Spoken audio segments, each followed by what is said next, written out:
चाहूँगा कि आपने मुझे यहाँ पर बोलने का मौका दिया।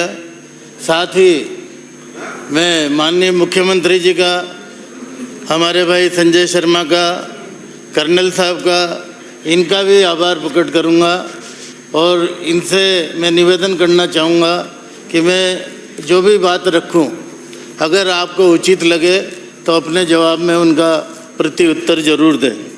माननीय अध्यक्ष महोदय, मैं निवेदन करना चाहता हूं कि हमारी भजन लाल जी की सरकार ने, दिया कुमारी जी ने जो यहाँ पर ग्रीन बजट रखा, उसके लिए मैं मुख्यमंत्री जी का और हमारी उप मुख्यमंत्री जी का धन्यवाद ज्ञापित करता हूँ। यही नहीं, उन्होंने मिशन हरियाली के तहत पिछले वर्ष 7 करोड़ पेड़ और इस वर्ष 10 करोड़ पौधे लगाने की घोषणा करी। मैं समझता हूँ राजस्थान जैसे प्रदेश के लिए, जहाँ मरुस्थल भी है, जहाँ पहाड़ भी है, जहाँ मैदान भी है, और किस प्रकार की स्थिति है ड्रिंकिंग वाटर की, किस प्रकार की प्रॉब्लम है, ये हमसे किसी से छिपी हुई नहीं है। इसलिए मैं इसके लिए भी मुख्यमंत्री जी का बहुत बहुत धन्यवाद ज्ञापित करूँगा। और सबसे बड़ी बात यह है कि हमारे अरावली के लिए, जो अरावली कंजर्वेशन के लिए 250 करोड़ रुपए का जो फंड उन्होंने दिया है, मैं समझता हूँ ये विश्व का सबसे पुराना पहाड़ जो धीरे धीरे वीरान हो रहा था, अगर ये बच सकेगा तो निश्चित रूप से राजस्थान भी हरियाला होगा। हमारे लोगों को और विशेषकर आदिवासियों को, जो ट्राइबल बेल्ट है, जो इसके अरावली पहाड़ के आसपास रहती है, उनको निश्चित रूप से इसका फ़ायदा मिलेगा। इतना मैं निवेदन करना चाहता था। माननीय सभापति महोदय, मैं निवेदन करना चाहूँगा कि जो ये ट्राइबल हमारे इसके पहाड़ के नीचे रहते हैं, इनको वनाधिकार नियम कानून के तहत पट्टे दिए जाएं। और भी जहाँ पर भी है, जैसे हमारे 12 ज़िले में किशनगंज, शाहबाद है, हमारे छपड़े में भी सहरिया करीब 9-10 पंचायत में रहते हैं, जहाँ पर भी चाहे भील जाति के लोग हैं, इनको भी जहाँ पर आवश्यकता हो और जो नियमों में आते हों, नियमों के विरुद्ध मैं नहीं कहता कि जो नियमों के विरुद्ध आते हैं उनको आप पट्टे दो, पर जो वनाधिकार पत्र पिछली सरकार में वसुंधरा जी के समय बांटे थे, बीच में वो कहानी समाप्त हो गई, उस कहानी को शुरू करें और वनाधिकार पत्र उनको दें। इससे सरकार का संदेश भी अच्छा जाएगा और दिन रात जो फॉरेस्ट वालों की शिकायत हम लोगों के द्वारा, जनप्रतिनिधियों के द्वारा होती है, उसमें भी कहीं ना कहीं रोक लगेगी। मैं आपको ये भी निवेदन करना चाहूँगा कि इनमें सब काम हम कर सकते हैं और सब काम होना भी चाहिए। ये हर आदमी चाहता है कि राजस्थान का पर्यावरण भी ठीक रहे, राजस्थान का जंगल भी हरा भरा रहे, पर इसके लिए मैन पावर की आवश्यकता है। जब तक हमारे पास मैन पावर नहीं रहेगा, हम निश्चित रूप से कह सकते हैं कि जो मैन पावर की जब तक कमी रहेगी, हम ना तो जंगल बचा सकेंगे, ना जंगल को रोक सकेंगे। जंगल के साथ साथ फॉरेस्ट में इलीगल माइनिंग का भी बहुत बड़ा वो एक रैकेट चलता है, इलीगल माइनिंग पर भी ना रोक लगा सकेंगे।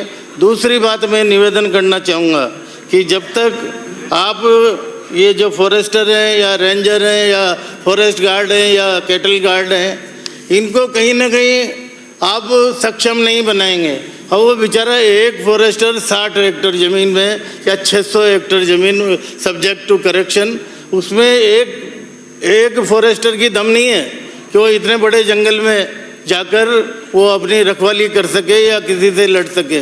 वहाँ पूरा का पूरा एक वो लमाजमा आता है, पेड़ काटता है और कोई बातें करता है और लेकर निकल जाता है, जंगली जानवरों का शिकार करता है, दूसरी बातें होती है। इसलिए मेरा माननीय मंत्री जी आपसे निवेदन है कि आप इनको कहीं ना कहीं हथियार देने की चेष्टा करें। हथियार होगा तो निश्चित रूप से ये जंगल में जाने से डरेंगे भी नहीं और अपनी जान माल की रक्षा कर सकेंगे। आदमी के लिए अपनी ज़िंदगी से बढ़कर कोई चीज़ नहीं है। वो सबसे पहले चाहे आग लगो, चाहे जंगल कटो, सबसे पहले वो अपना जीवन बचाएगा। इसलिए आप उससे ड्यूटी तो इस प्रकार की लेते हैं, पर उसको सक्षम नहीं बना रहे हैं। तो मेरा आपसे निवेदन है कि जंगल में, राजस्थान में मुकुंदरा जैसा यहाँ पर फॉरेस्ट भी है जो दुनिया के डेंस फॉरेस्ट में गिनती है। राजस्थान में डेजर्ट भी ऐसा है जो थार का डेजर्ट कहलाता है। राजस्थान में मैदानी इलाका भी है। इसलिए मेरा आपसे निवेदन है कि इन सब बातों को ध्यान में रखते हुए आप अपनी कार्य योजना बनाएंगे और निश्चित रूप से जो मैंने आपको निवेदन किया है इस पर आप निश्चित इसका आप संज्ञान लेंगे। मेरा आपसे ये भी निवेदन है कि इन सब बातों में हमको कहीं ना कहीं जनता की भागीदारी जरूरी है, चाहे ग्रामीण लेवल पर हो चाहे शहरी स्तर पर हो। इसलिए मेरा आपसे ये भी निवेदन है कि जनता की भागीदारी किस तरह बढ़े, इसके हमको प्रयास लगातार करना चाहिए। पिक एंड चूज के आधार पर हमको ये नहीं करना चाहिए। कई बार ऐसा देखा गया है कि पिक एंड चूज के आधार पर इस तरह का होता है, इससे बचना चाहिए। और जो लोग जंगल बचाने में, जंगल जानवर बचाने में और ये पर्यावरण बचाने में जो लोग काम करते हैं, जो एनजीओ काम करते हैं या दूसरे लोग जो काम करना चाहते हैं, उनको कहीं ना कहीं हमको मोटिवेट करना चाहिए, उनको प्रोत्साहन देना चाहिए, ताकि हमारे, क्योंकि हिंदुस्तान में राजस्थान की जैसी भौगोलिक परिस्थिति कहीं नहीं है। यहाँ की स्थिति ऐसी है कि पीने का पानी नहीं है, थार का डेजर्ट है, एक तरफ जंगल है, पहाड़ है। इन सब बातों को आपको ध्यान में रखकर चलना पड़ेगा। मैं आपको ये भी निवेदन करना चाहूँगा कि हमारे यहाँ अभी पूरे हिंदुस्तान में चर्चा हुई कि कूनों में अफ्रीका से चीते लाए गए। मेरा आप सभापति के माध्यम से मंत्री जी से निवेदन है कि जिस प्रकार की कूनों की साइट है उसी प्रकार की साइट हमारे राजस्थान में 12 जिले में शेरगढ़ की है। शेरगढ़ में पानी भी पर्याप्त है, देखने को वहाँ किला भी है और जंगल भी है, और चीते को जो मैदानी इलाका चाहिए, ग्रास लैंड चाहिए, वो भी वहाँ पर बहुतायत में है। तो मेरा आपसे निवेदन है कि आप जितना जल्दी हो सके, मैं इसके लिए पिछली सरकार को दोष देता हूँ और गहलोत साहब को मैं निश्चित रूप से इसके लिए जिम्मेदार मानता हूँ। अगर इन्होंने उस समय रुचि ली होती तो आज ये चीता जो कुन्नू गया है निश्चित रूप से हमारे शेरगढ़ में होता और हमारे गरीब लोगों को निश्चित रूप से उसका फ़ायदा होता।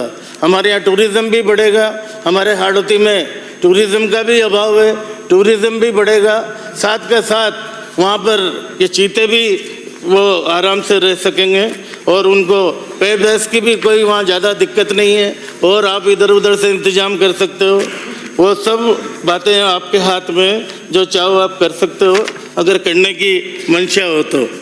मैं आपको ये भी निवेदन करना चाहूँगा कि आपको ये अवैध माइनिंग के लिए, इलीगल माइनिंग एक बहुत बड़ा बीमारी है फॉरेस्ट विभाग के लिए। अब ठीक है अपन उसको अदरवाइज नहीं लें, पर इस पर आपको थोड़ा सा कंट्रोल करना चाहिए। राजस्थान के हर हिस्से में कोई मैं व्यक्तिगत किसी पर आरोप नहीं लगा रहा हूँ, इसलिए अपने अधिकारियों को और कर्मचारियों को चाक चौबंद करें और ऐसा नहीं करें कि कहीं न कहीं किसी न किसी प्रकार से पकड़ लिया और छोड़ दिया। इस प्रकार की बातें जो सामने आती है निश्चित रूप से वो लगे। और मैं ये भी कहना चाहूँगा कि अगर इलीगल माइनिंग पर अगर रोक लगेगी तो आपका रेवेन्यू सरप्लस होगा, रेवेन्यू में भी बढ़ोतरी होगी और फॉरेस्ट विभाग 2 काम ज़्यादा कर पाएगा। मैं एक निवेदन आपको और करना चाहता था कि ये वन रक्षक हैं, इनका पे ग्रेड और इससे पुलिस वालों से कम है, जबकि पुलिस से ज़्यादा खतरनाक ड्यूटी ये फॉरेस्ट वाले कर सकते हैं। इनका ग्रेड पे 2000 है और न्यूनतम वेतन 18,000 है। तो मेरा आपसे ये भी निवेदन है कि इनका ग्रेड पे 6000, इनका ग्रेड पे 2400 किया जाए और पुलिस के समान वन रक्षक को सुविधाएं दी जानी चाहिए। मेरा आपसे ये भी निवेदन है कि जैसे मैंने मुकुंदरा के बारे में मैं निवेदन करना चाहूँगा कि मुकुंदरा हमारा बहुत अच्छा है और वहाँ पर टाइगर लाने की लगातार कोशिश हो रही है, पर वो किसी न किसी कारण से कोई ना कोई अड़चन आ जाती है और वहाँ पर हम प्रॉपर जितना ध्यान दे सकते हैं उतना नहीं दे पाते। तो मेरा एक तो ये निवेदन है कि मुकुंदरा में उस आपकी निगाह में होगा, सरकार की निगाह में होगा मुकुंदरा के बीच में ओपन टनल है, उसमें से रेलवे ट्रैक निकला हुआ है। रेलवे ट्रैक की स्थिति इस प्रकार की है, अगर उसमें कोई भी जंगली जानवर गिर जाता है तो बिना रेल के कटे उसका कोई इलाज नहीं है, ना तो कोई उसको निकाल सकता है, ना कोई दूसरी बात कर सकता है। इसलिए मेरा आपसे ये भी निवेदन है कि उसका आजकल टेक्नोलॉजी का युग है, कई प्रकार की टेक्नोलॉजी है, उसका किस प्रकार से 1 मिनट साहब, मेरे क्षेत्र की बात हो, 2 मिनट और दे दो सर, मेरे उसका किस प्रकार से करें। मेरा जहाँ तक सवाल है कि एक अभी मैंने विधानसभा में इसी सत्र में प्रश्न लगाया था, उसका जवाब मुझे अधूरा दिया गया है। मुझे दुख है और बताते हुए दुख है कि संजय से मुझे ऐसी उम्मीद नहीं थी, जो मुझे बड़े भाई की तरह प्रेम करता है वो आधा अधूरा जवाब मुझे देगा। मुझे निश्चित रूप से, और पता नहीं क्या मजबूरी है कि ये 2-3 गांव हैं, अल्लाहपुरा है, कड़िया चौर है, कमालपुरा है, ककरवा है, यहाँ की बेशकीमती ज़मीन करीब करोड़ों रुपए का सागवान बेचकर पार्वती में डालकर मध्य प्रदेश में बेच दिया गया। उनके खिलाफ फॉरेस्ट विभाग ने कोई कार्रवाई नहीं की।